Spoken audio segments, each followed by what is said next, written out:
Thank you, Emily. Thank you for inviting me to give this introduction. I'm a historian by training, which is, I think, very different than everyone in this room. So Emily asked me just to give some brief thoughts on the history of sustainable development, what that phrase has meant over time. And when one begins to write a book about the history of sustainability, one thing becomes very evident, which is that it's really hard to pin down what sustainable development means because today it has so many different definitions out there. It can mean almost anything to anyone.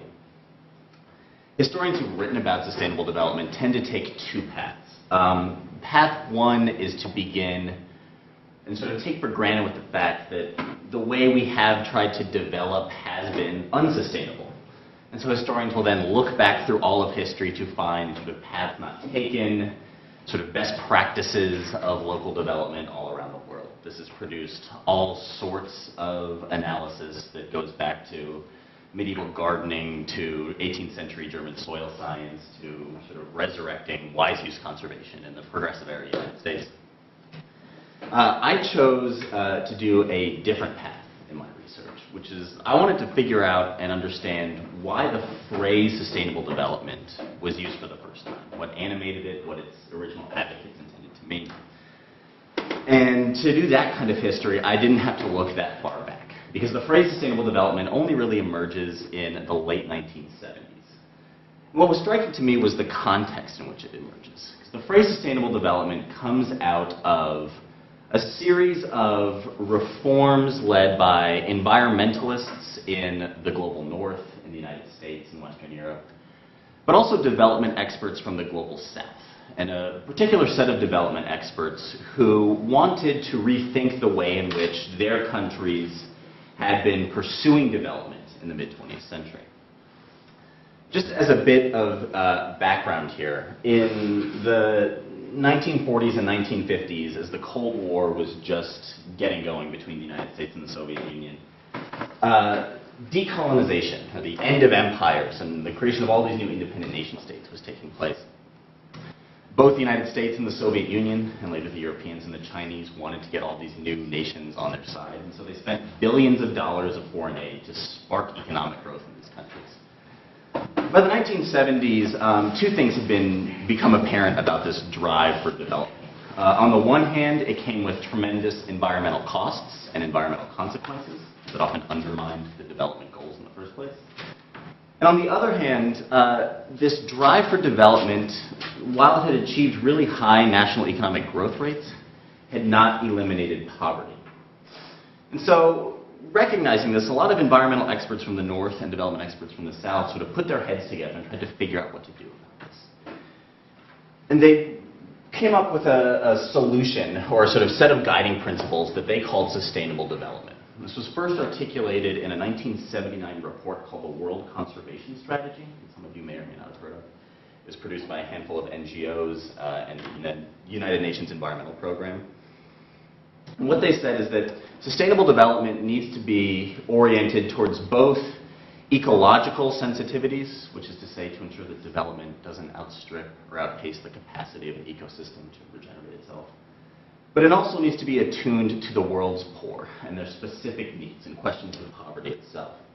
And so if you look back at the World Conservation Strategy, it has a lot of sections on proper ecosystem management techniques for different ecosystems, but it also has sections on the need for community participation in development, the need for targeted poverty eradication, and perhaps most surprisingly, an explicit endorsement of the new International Economic Order, the NIEO, which was an attempt by the countries of the Global South to rewrite the rules of the global economy, to essentially socialize the global economy for their benefit. And this definition of sustainability was actually quite popular in the early and mid-1980s as well. We often tend to forget about it now.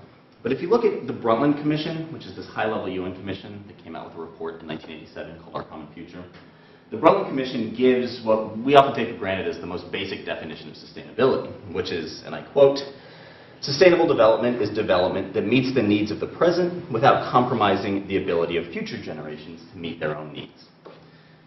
Many people recall that definition from the Brundtland Commission.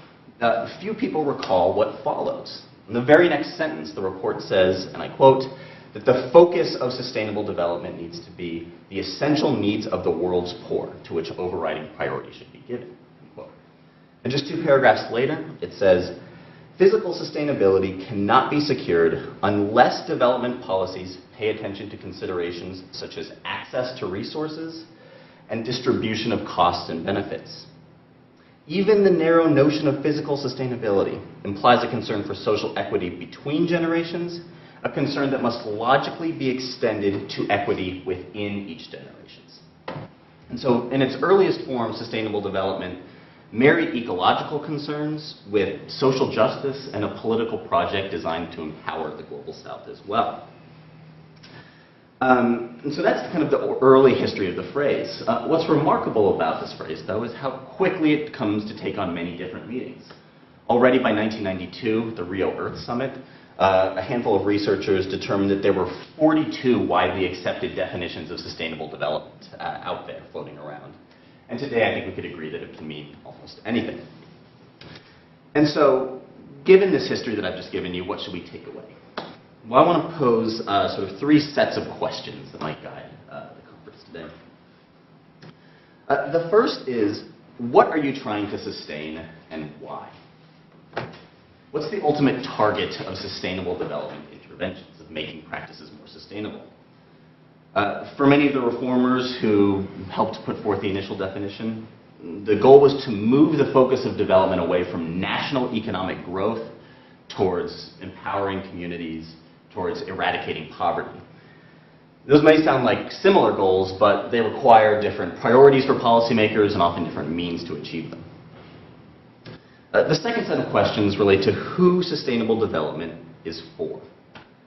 In these early definitions, especially in the Brundtland Commission report, sustainable development was ultimately meant for the poorest of the poor around the world. And so as you think about ways to make energy more sustainable today, how will you ensure that your new suggestions are evenly distributed? Will you try to make that the case? If so, why? If not, why not? And then finally, the last question is, how will you link the search for sort of local and context-specific solutions to a broader global set of concerns? What I mean by that is local sustainability, as laid out in the World Conservation Strategy, could only be achieved, its advocates thought, with a reformation of the global economy as a whole.